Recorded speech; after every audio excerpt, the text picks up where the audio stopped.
Welcome to Beyond the Work, Tales in Multifamily Maintenance. My name is Chris Caramanica. As a 15-plus year veteran in the apartment industry, I have stories to tell, a desire to hear and tell others' stories.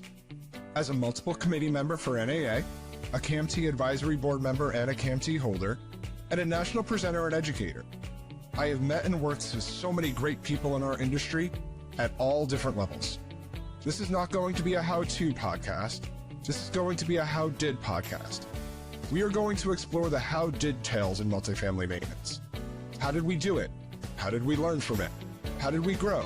How did we decide not to do it again? Join me as we go beyond the work. BTW. Mental health is health. Thank you for joining me for another episode of Beyond the Work, Tales in Multifamily Maintenance. My guest this week is Kendra Butterfield, Vice President of Elevation Real Estate and Management based in Arkansas. On today's episode, Kendra and I spend quite a bit of time discussing mental health and the effects on maintenance personnel, as well as our teams at our apartment communities. I do want to provide a trigger warning. There are some stories that are told on today's episode that may be difficult for you to hear and listen to. I will apologize in advance, but I want to make sure that everybody had fair warning before they continued on with this episode. Mental health is a very serious topic, not just in our society, but at our apartment communities and for our team members that work with us every day. Kendra is a national speaker.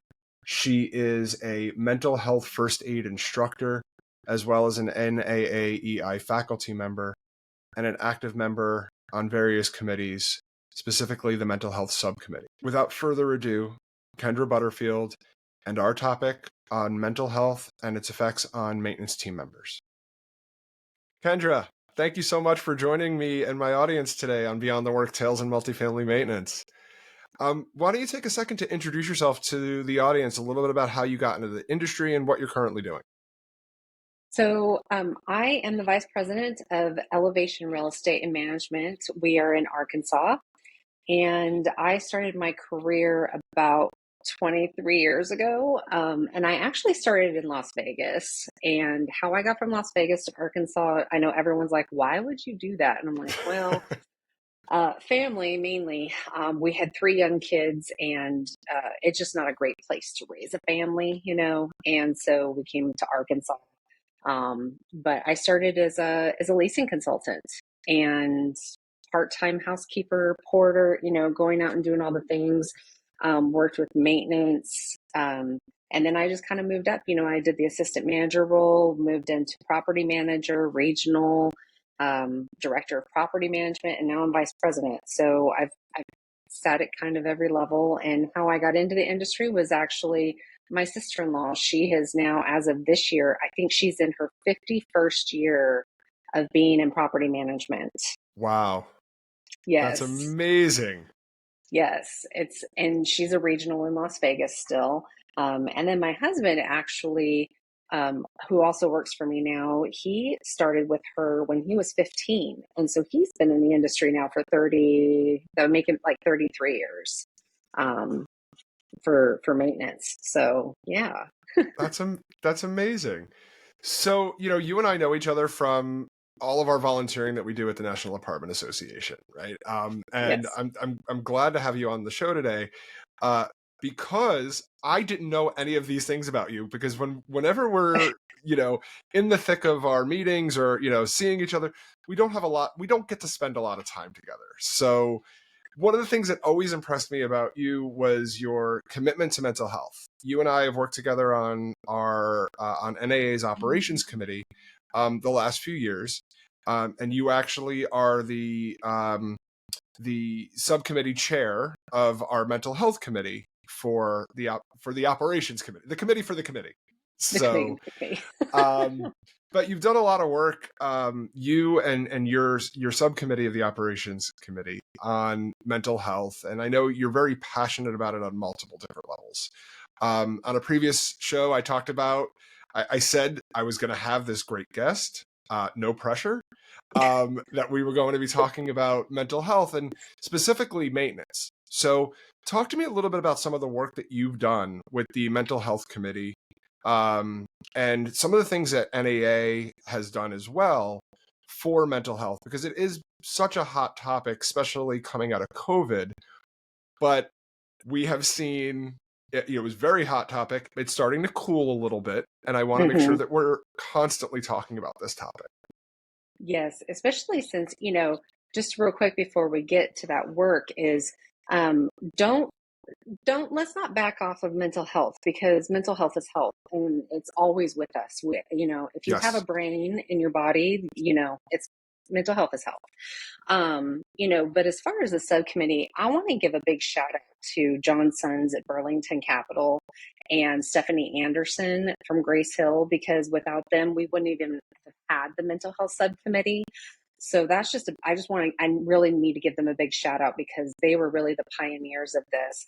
And then I came in the first year and got to see what it really, my passion drives, because I am a mental health patient. So when I applied for the operations committee and saw that there was a subcommittee, because you could pick your subcommittees when you Hmm. when you apply for those volunteer positions, and I was like, oh my gosh, there's a mental health subcommittee. I'm like, what is this about? I was like, I need to know. And I just happened, luckily enough, was appointed to sit on as a member of the subcommittee. And it really opened my eyes to what NAA was really wanting to do and focus on mental health, and trying to make sure that there was resources out there for people in our industry.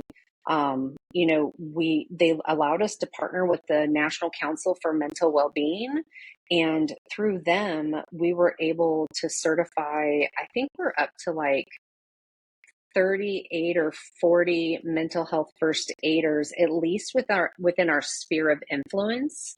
Hmm. And then that's not counting everyone else who's already been trained in mental health first aid.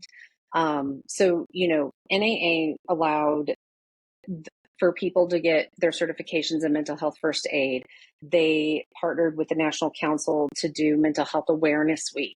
And we've now had 3 successful mental health awareness weeks that are usually in May, because it's Mental Health Awareness Month. And then, we also partnered with 2 different companies for multiple surveys. We have Swift Bunny, who did 3 of our surveys. And we also had Jay Turner, who has now done 1 of our mental health surveys for the industry. We've had apartmentalized sessions on mental health come out of these surveys, because this is data that we're getting out of our industry, specifically maintenance, on-site, corporate teams, suppliers.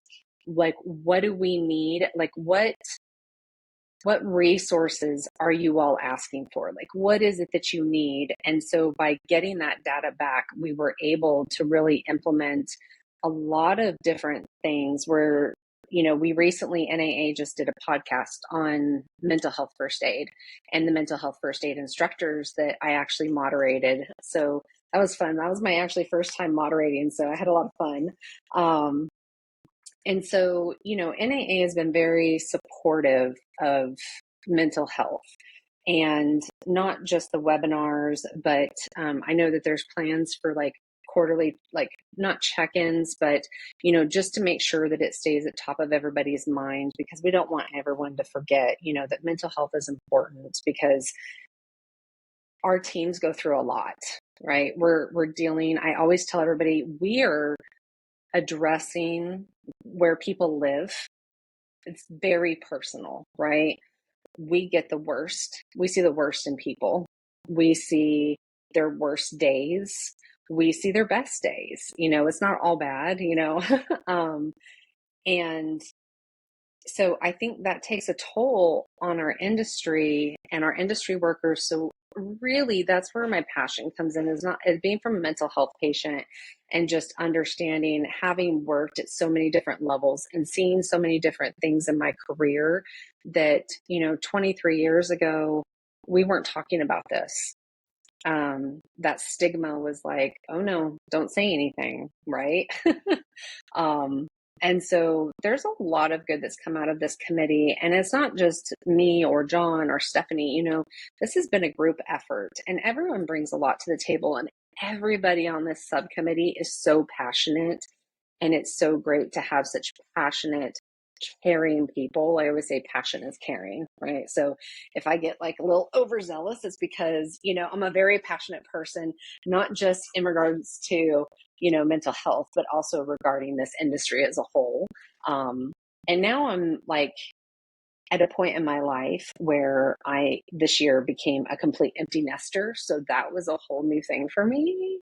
All my three kids are now out of the house. It's been a little quiet, but it's allowing me to really refocus some of my free time and really give back to the industry that has given so much to me and to my family over the years. Well, I am definitely going to be picking your brain soon because I'm knocking on the door of being an empty nester myself in the very near future. So, Oh, I think that'll be another topic for us to talk about. I really appreciate everything that you've said. I know that you're a first aid instructor, and the fact that I think the original class which you were part of, if I recall correctly, it was only 8 first aid instructors. So to hear that we have, through NAA's program, that we have upwards of 40 now is absolutely amazing. yes. Yeah. And It's oh, sorry. Go ahead. no, and I'm very excited about, I'm blessed to work for an organization that also has seen the need, not just the need, but the desire of team members to become mental health first aiders. I got certified not through the apartment association, but actually through a program that wind companies have put together.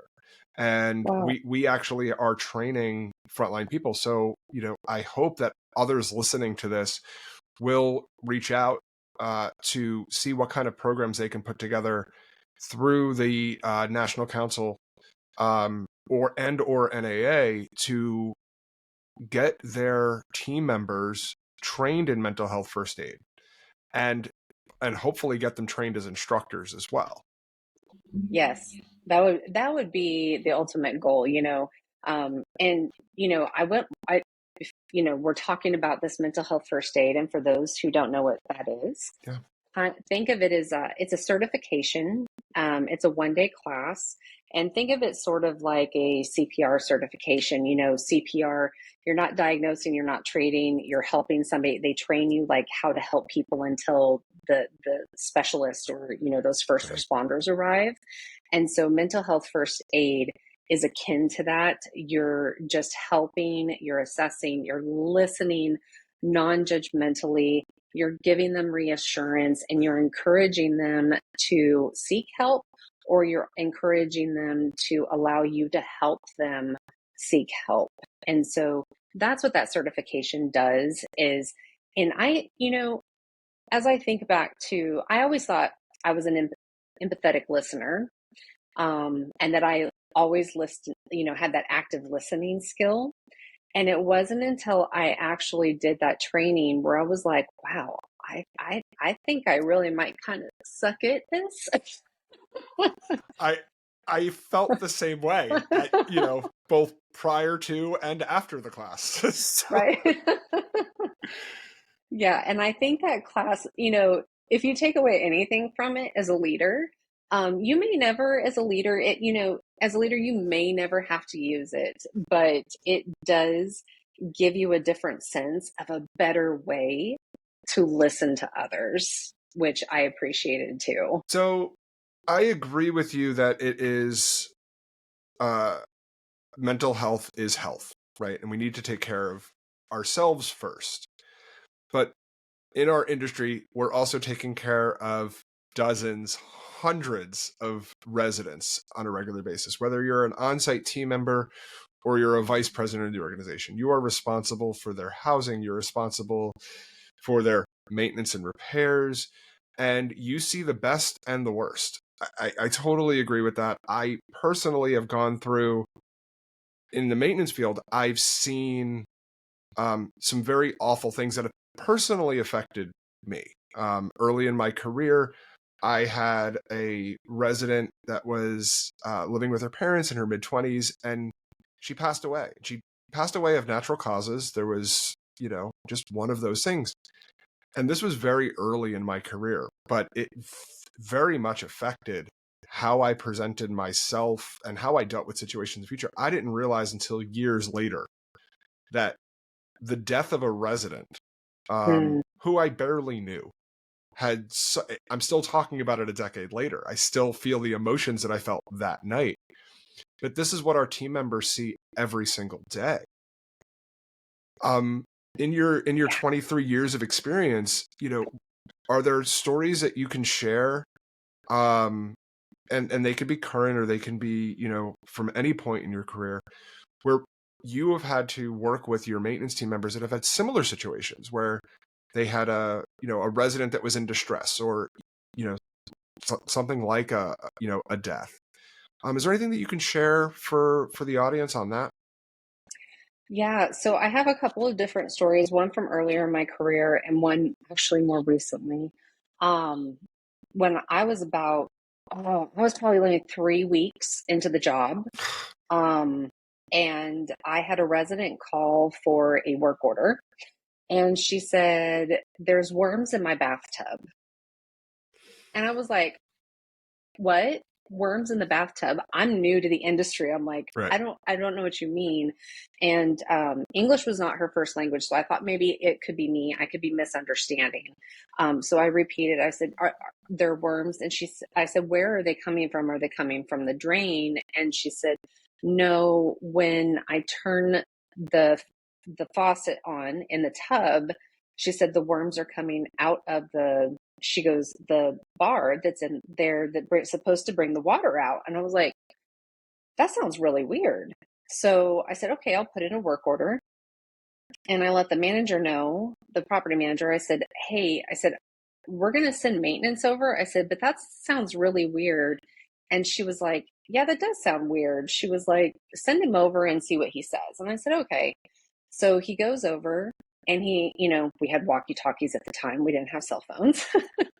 And he uses the walkie talkie to contact the office and says, there's some newspapers, a few newspapers piled up outside.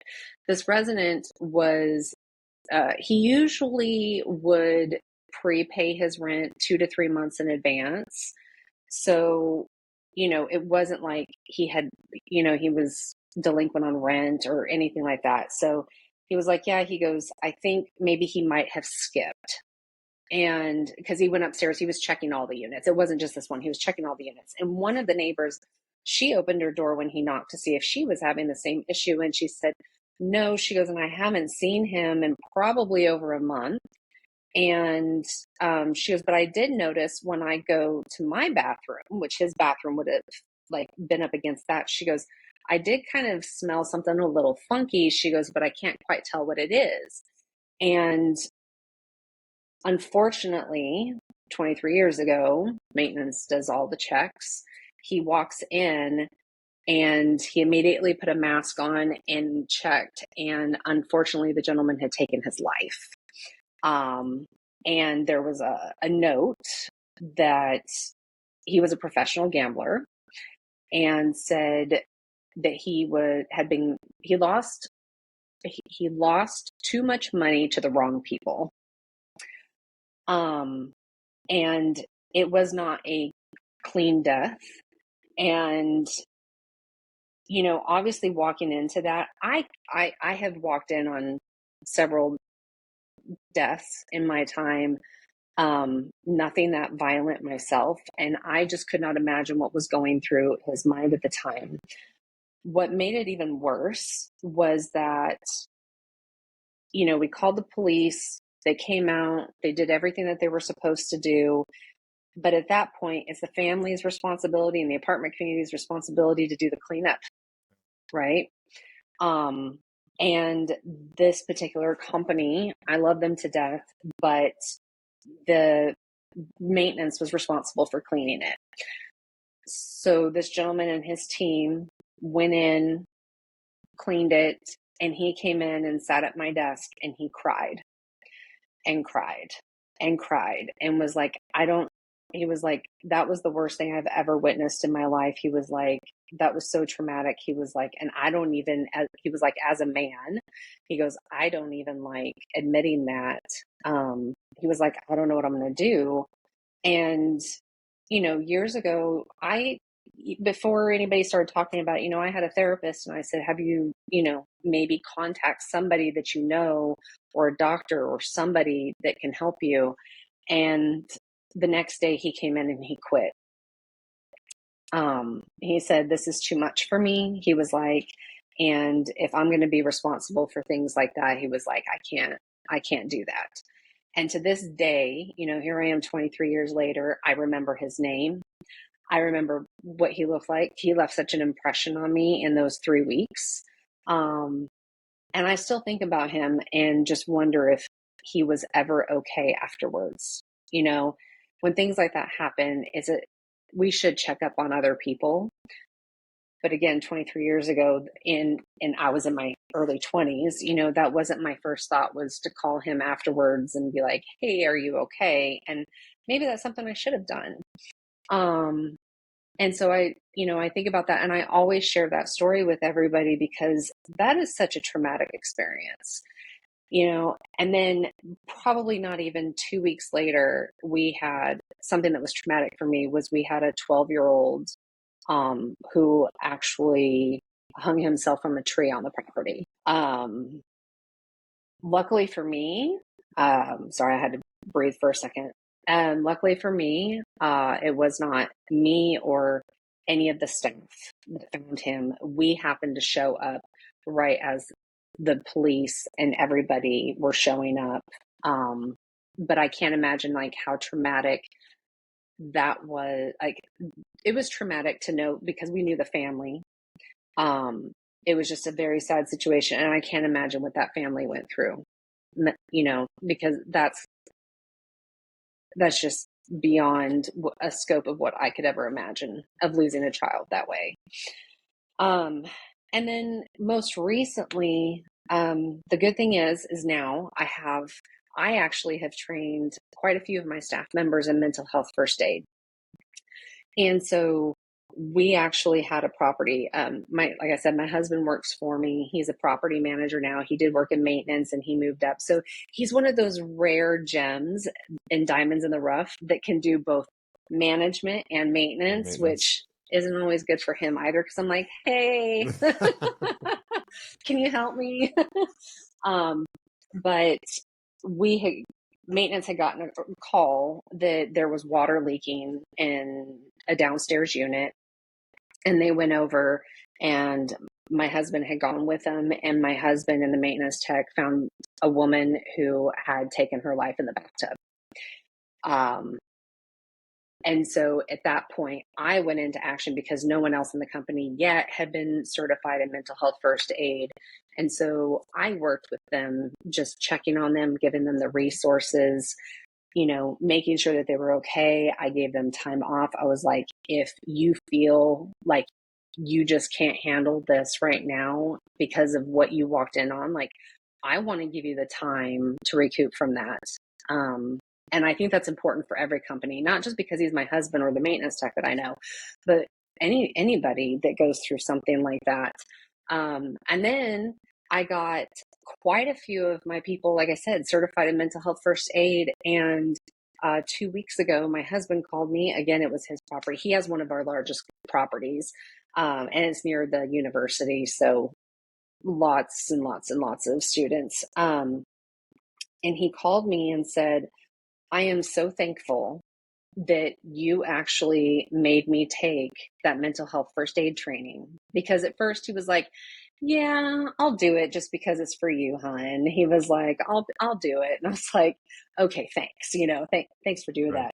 But we had a resident who came in, very young lady, and she came into the office.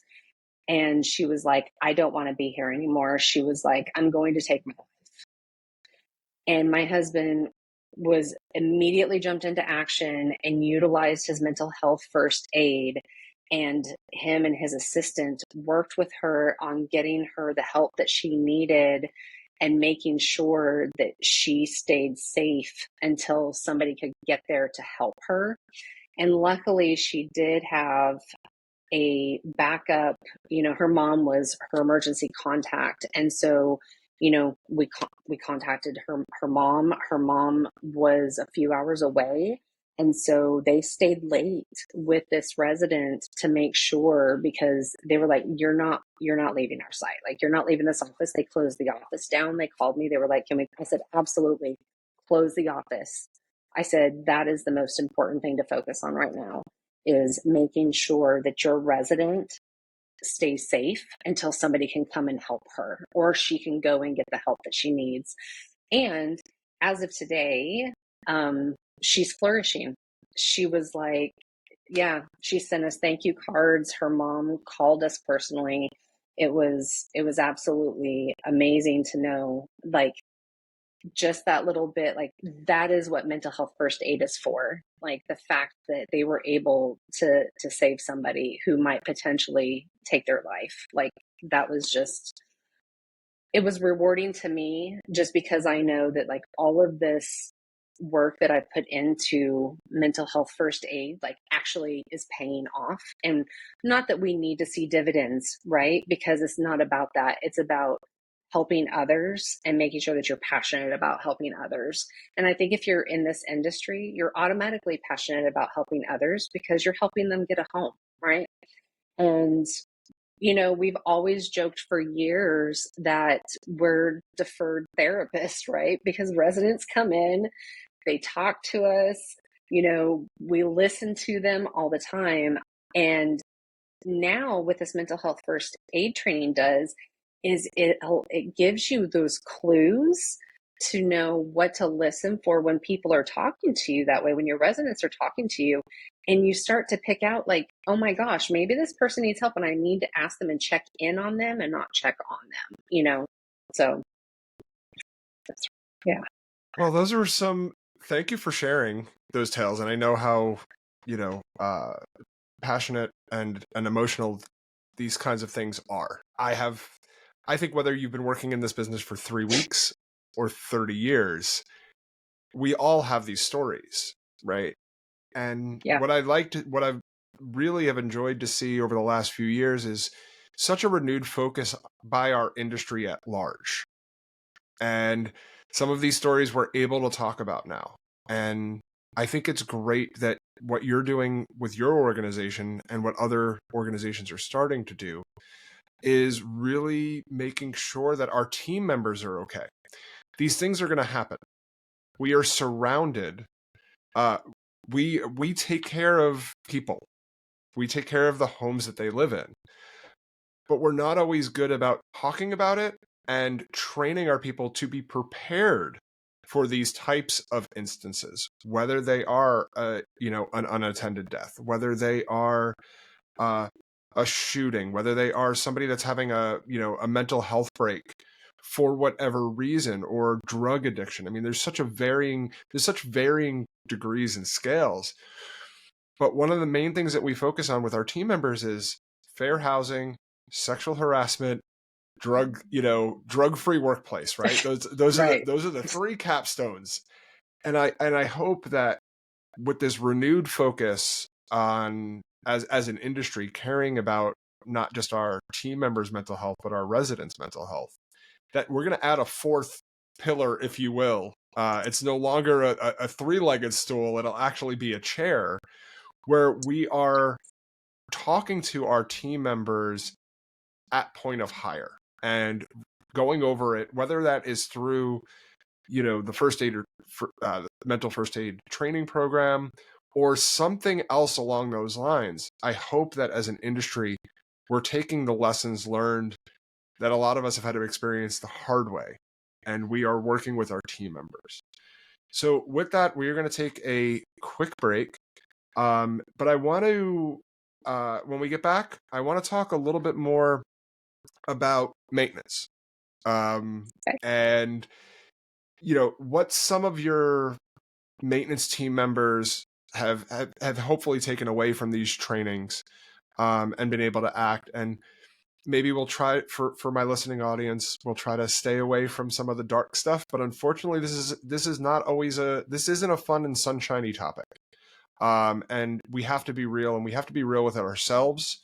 So I appreciate, Kendra, you being so real and raw talking about these stories today. So after a Yeah. quick break, we'll come back and talk a little bit more about mental health and specifically its effects on maintenance team members. Perfect. So we are back. Kendra, you are saying some really great, insightful things. And I hope our audience is going to take away some of the things that we're talking about today. But whether you've been in this business, 3 weeks or 30 years, you got a story. I know as a maintenance professional, 15 years in this business, I like to say I've seen it all, and then I see something else, right? It's Yeah. We often forget that our operations team members are in the office and people come in and talk to them. It is very different when maintenance personnel are actually going into people's space, their homes that they are renting. And it's a much different approach when you're in an office environment. I've had plenty of conversations with residents in the office. I've also had Mm-hmm. plenty of conversations with them in their house, and it's their apartment home, and it's two very different things. How have you and your maintenance teams been able to navigate that under this new, your initiatives and your training of your team members? What are you seeing, how your maintenance team members are approaching that in unit conversation? Are you seeing any changes yet in your team? Is that something that you're focusing on yet? I know it's something that I want to focus on. I will say that I have noticed in the maintenance teams that have taken the training, because we all have our 9 to 5 jobs. I haven't gotten the whole entire company trained yet, which is my ultimate goal, to have everyone in my company trained by the end of 2025. And I've always thought of maintenance as our first responders.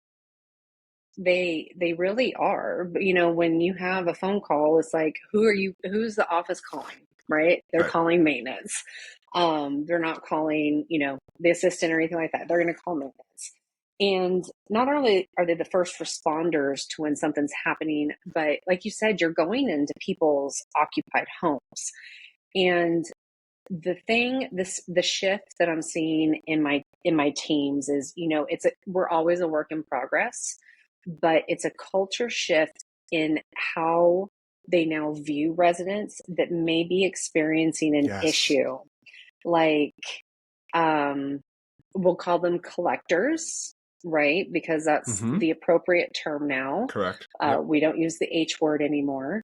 And, before it used to say, oh, we use the C word, they're crazy, right? Or Right. they're the H word and all of this. And now I see the ones that have taken the training, they really are changing to that the person first language that we learn in that mental health first aid training.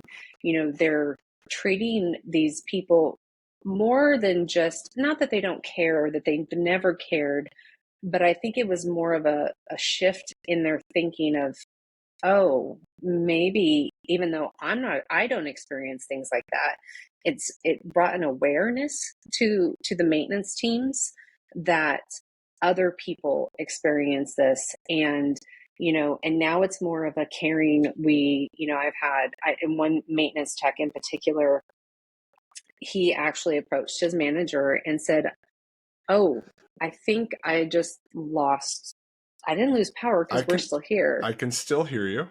That, okay, well, good thing I have a backup on my phone for my hotspot. We've been having terrible storms here. We've Oh had, no. I think we had 7 tornadoes in the last 4 days, Oh. something like that. But going back to this maintenance tech, he came in and was like, I think this resident might be experiencing something, whether they're sad, maybe they're lonely. He was like, but I've noticed a shift from the last couple of times I've been in their apartment for like a filter change or for pest control, whatever that might be. And he has come in and actually talked and said, I think we might need to reach out to them and just ask them how they're doing. He was like, even though I took the training, I'm not sure I feel that comfortable yet having that Right. conversation, which is fine. Acknowledging that you're not that comfortable having the conversation, that's fine too. Just find somebody that's comfortable having that conversation. And they were able to reach out to the resident, and she had lost, I can't remember who she had lost. Somebody had passed away that was either like a spouse or a child. It was somebody extremely, like immediate vicinity of her. And um, she just kind of let everything go Wow. from the depression. She was afraid to seek help, and then she started feeling like she finally opened up and then she came into the office and she talked with everybody and was like, I'm so sorry. We offered to help find cleaning services for her to help get her through this. Because it's all about compassion too, right? I know we're all here for a business, but we really do need to be compassionate as well. And so, we helped her through that. And I think it's more of just acknowledging and that understanding and that people first language of understanding that people are people. Things happen in their lives that, she had just happened to go through something. She may have not ever had a mental health diagnosis for somebody who, like me, suffers from bipolar disorder. That may not be the case, but we do know from mental health first aid training that an occurrence in life can lead to something else. And so it was just wonderful to see that team come together and to help her through that. And again, another success story of that resident still lives there. She just renewed. I think she's on like her fourth renewal now of living there. And yeah, it's been great. So going back to maintenance specifically, again, first responders, and they're always the people who see everything first. It has always been my opinion, even as a property manager, like maintenance sees everything first. Yes, I may do quarterly inspections or whatever that might be, but maintenance or in those apartments all the time, whether it's quarterly or whether it's for work orders. So those maintenance team members are so crucial to not just like how I help my team, but how my team is helping the residents, right? Because it's trickling down to, and then it just makes everyone's lives so much easier. And I think that the residents see that not as a benefit, but they see it as compassion and care. And not a lot of companies are on board with that quite yet. We're still working on that. That's the reason why we push the mental health first aid instructor, or not the instructor training, but the mental health first aid training, is just so you can start recognizing those signs, the symptoms. It was, I mean, that was very obvious. She had never been that way before. And all of a sudden something happened, and now she's collecting, she won't get rid of anything, like whatever that might be. So I was just glad that at least that dynamic in the maintenance team was changing. And I think if we can change that to people first language and them understanding things like that, I'm just thinking of like, how many more people could we potentially help? And it's one of the things, since I've taken the training as well, using that people first language, we as a society like to put people into buckets. And when and definitely we do it in our jobs too, because society's doing it and we're doing it in our jobs. I've had maintenance team members come up to me and say, oh, that resident's a drug addict. No, that is a person that may have an addiction. Mm-hmm. It's changing. I catch myself doing it. I'm trying to be cognizant of it when I hear these bucketed terms, collectors, the H word. I don't like Yeah. saying it either, and I've had more than my fair share. I don't like saying the C word. But we've all experienced that in our lives, and I'm advocating, just like you are, to really use that people first language, because they are people. They are our people. And to some degree, we are responsible for a large part of their home life. We provide, safe, secure, problem-free housing. And if they're living in our communities and they are having some kind of mental health issue or some kind of addiction issue, um, we know about it, and we may be able to provide, while not our jobs, but just as people, Hmm. we may be able to provide some early intervention or resources and assistance. And our maintenance teams definitely see it. I know when I was an on-site maintenance supervisor, I saw it every day, and I've seen varying degrees. And I bet you were not equipped at the time when you were on site to help No, those people. no. And there's still some days that I don't feel equipped to deal with some of the things that I deal with. Right. But I think that the talking about it and providing the trainings and providing the certifications, and, like I said earlier, I correct people in real time, because I think that's really important as well. Right. Hmm. Yeah. Um, is to change the stigma, to change the language that we unfortunately we're so used to using. I've had to, make correct a lot of people about collectors. Mm, Um, I wish there wasn't a TV show that was called that, because that's what everybody really goes to. right. But it is a disorder that people struggle with for, various degrees and various reasons. So let's mix it up a little bit. Tell me something good. Give me, what is. You talked a little bit about your tech being very forthcoming and saying, "Listen, I thank you for the training. I can't have this conversation." But do you Right. have a story? Maybe team members that have been able to help each other. Anything, Actually, if you feel I, comfortable. I don't want to. yeah, no, my team members help each other a lot. Um, I have one team member who we just found out 2 days ago was diagnosed with breast cancer. And I'm not sure when it became okay for a doctor to call and tell somebody that over the phone. Um, but they actually called her while she was at work. And luckily, the manager was equipped with mental health first aid and was there for her, It's and amazing. sat with her.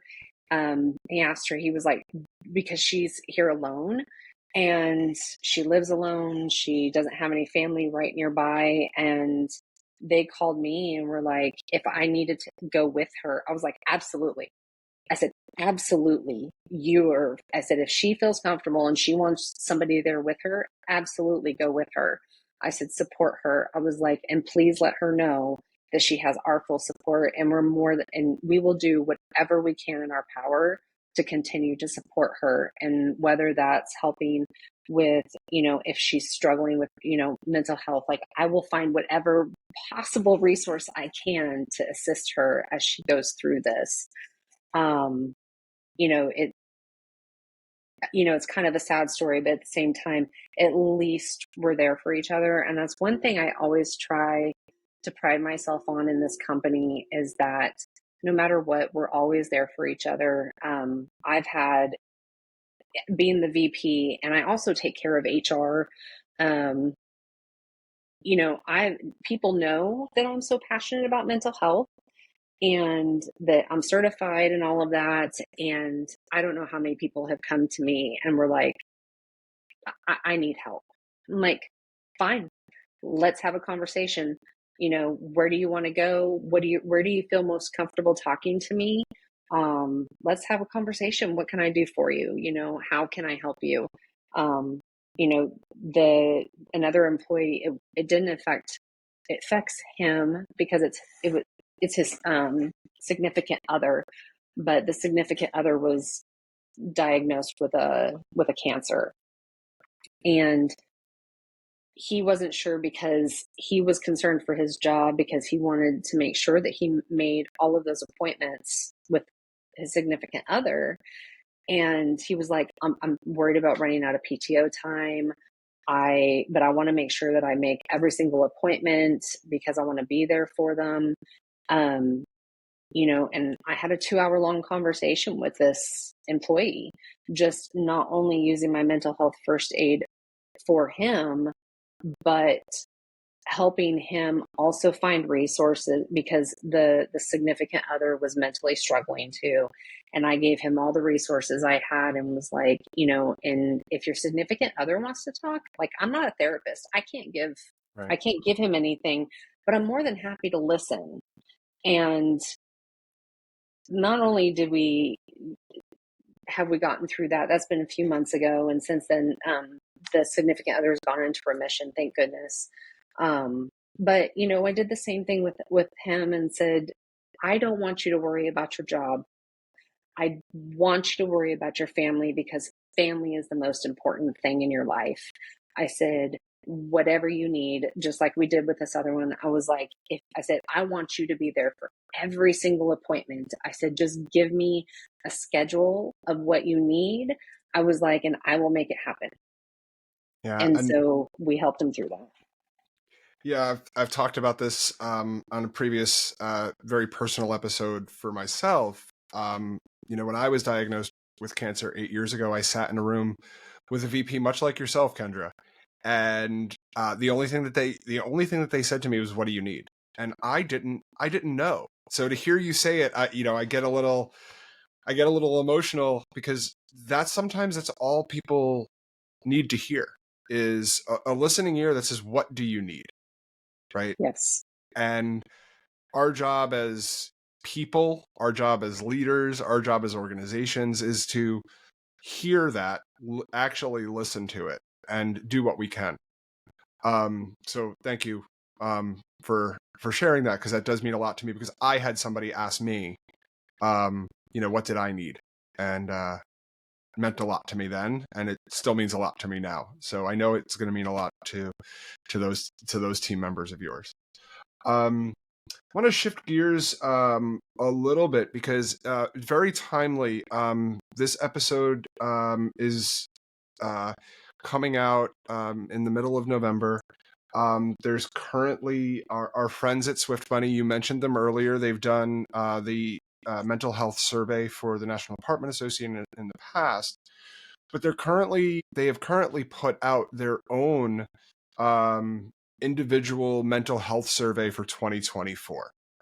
And there's two different ways that any of our listeners can be involved. If you work for organization, they can actually your organization can actually sign up for the survey. And this is a little bit of a call to action here. And Kendra, if I misspeak, you know it better than I do, so feel free to jump in. But organizations can sign up for this survey, and they would get the results specifically for their team members. It's a completely 100% anonymous survey. But organizations that register can actually get the data for their organization, and it's going to be included in Swift Bunny's much larger survey. And if your organization is not signing up for this or is not interested, any individual can actually take the survey.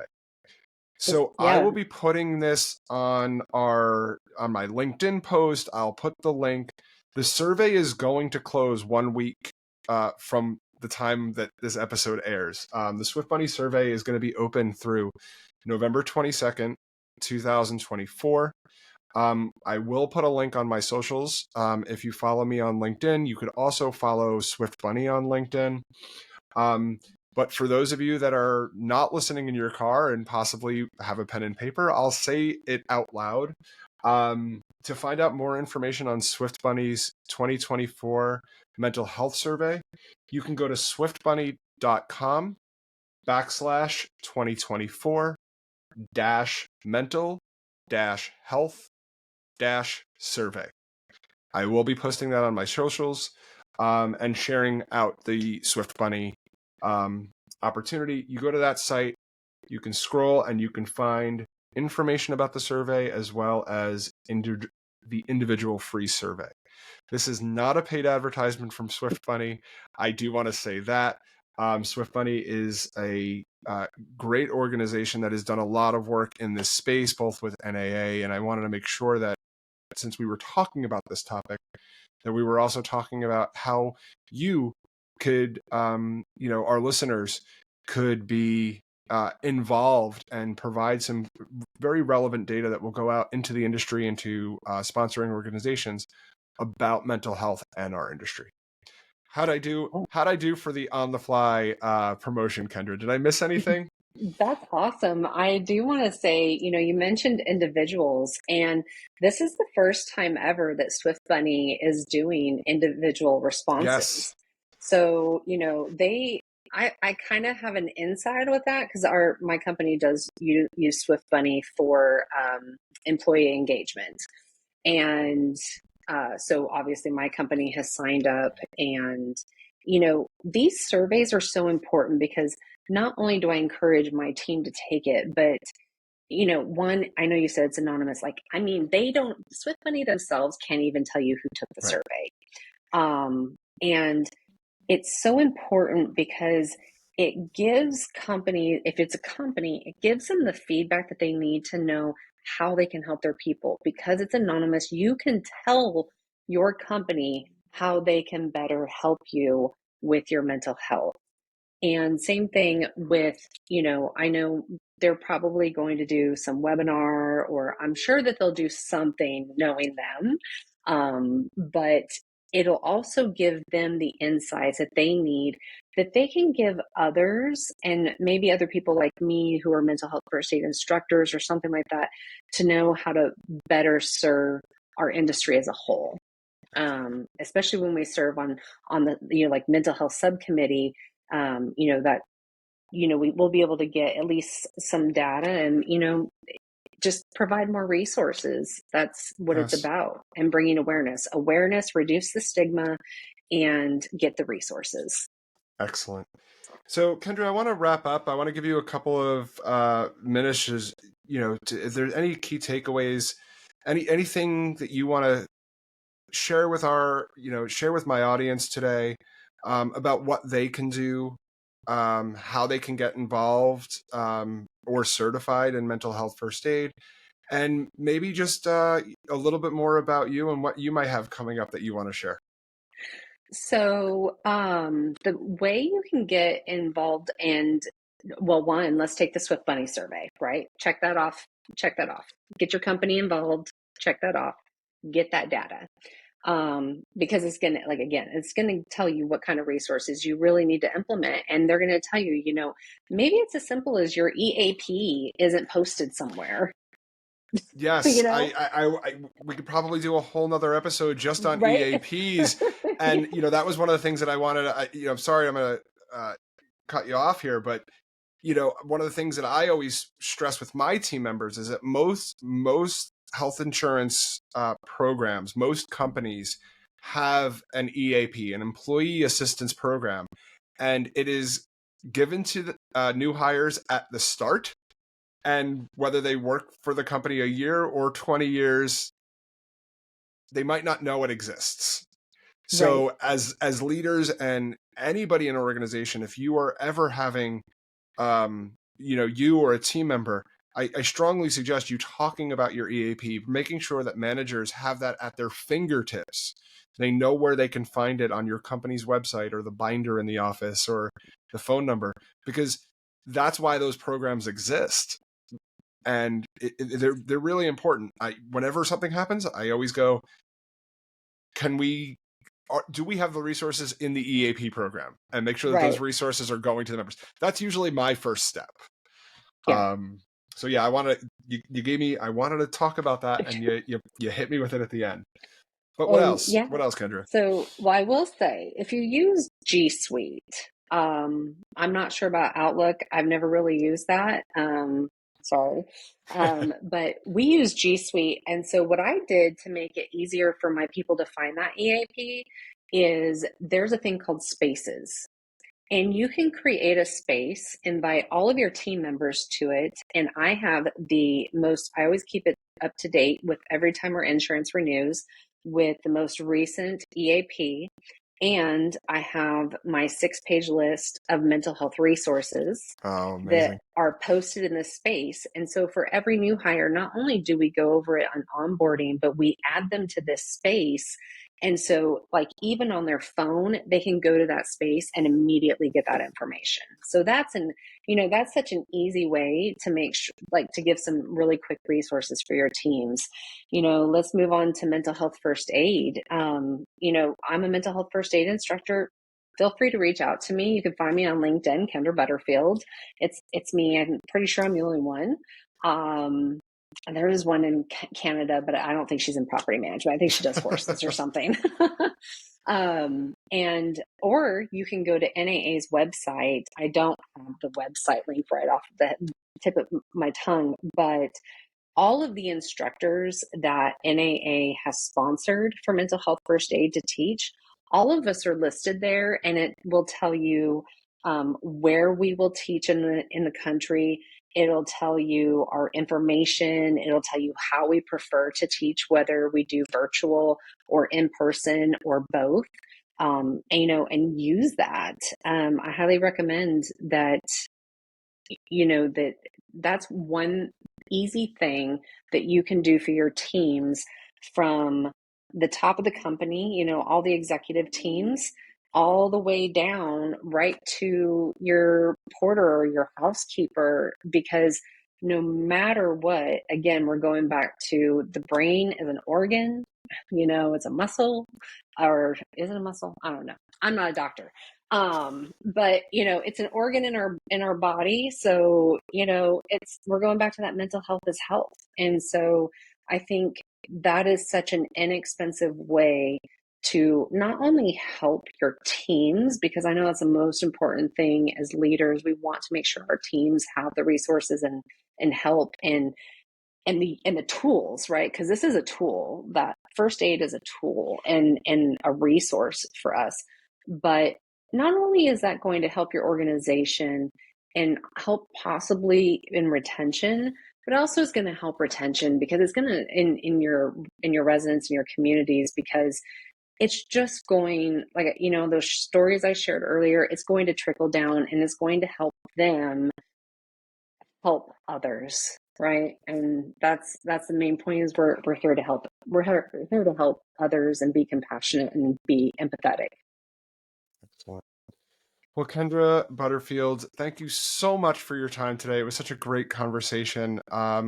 Gave all of our listeners a lot of good resources. And like I said, and I know that you will as well, we'll post some of these resources on our LinkedIn profiles, so you can find some of these websites that we were talking about today, and some of the organizations like the National Council for Mental Health and Wellbeing that sponsors the first aid, mental health first aider training and instructors. But Kendra, thank you so much for joining me today for Beyond the Work Tales in Multifamily Maintenance. Thank you to all of you that are listening or watching. Please feel free to like, subscribe, and share this great conversation, because mental health is health for everybody. Thank you, Chris, for having me. I really appreciate it. Talk to you soon, everybody. Thank you for joining me for this episode. No matter how long you've been in our industry or what position you have at your company or your community, everyone has a maintenance story to tell. Go to www.multifamilymedianetwork.com and leave me a voice message, or share your information and we can tell your tale together on a future episode. Please check out our sponsors and like, subscribe, and follow to this podcast or video, and join the Multifamily Media News Network newsletter for upcoming shows and blogs from me and the other great hosts on our network. Our stories all connect us. See you for the next chapter.